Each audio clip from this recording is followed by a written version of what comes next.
CA nag-issue ng TRO versus suspension order kay Cebu Governor Garcia. Nagpalabas ng temporary restraining order ang Court of Appeals laban sa inisyong 6 na buwang suspension order ng Office of the Ombudsman kay Cebu Governor Gwendolyn Garcia.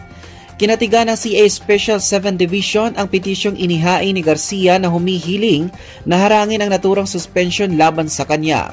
Wherefore, premises consider the prayer for the issuance of temporary restraining order is granted.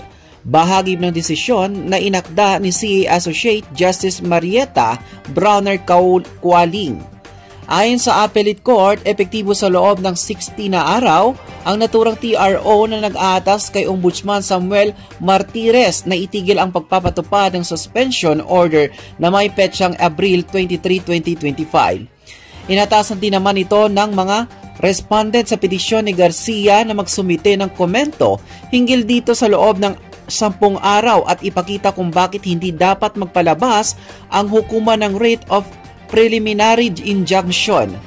Nagugat ang kaso sa reklamo kaugnay sa umano'y pagkakaloob ni Garcia ng special permit sa isang construction company noong nakaraang taon nang walang kaukulang environmental compliance certificate o Certificate of Non-Coverage mula sa Department of Environment and Natural Resources or DENR. Una naman ay ipinaliwanag ni Garcia na ang naturang special permit ay biglang tugon na lumalalang kakulangan ng tubig sa Metro Cebu at iba pang lugar na nasa ilalim ng Metropolitan Cebu Water District. Nanindigan din si Garcia na ang kautusan ng Ombudsman ay paglabag sa Omnibus Election Code.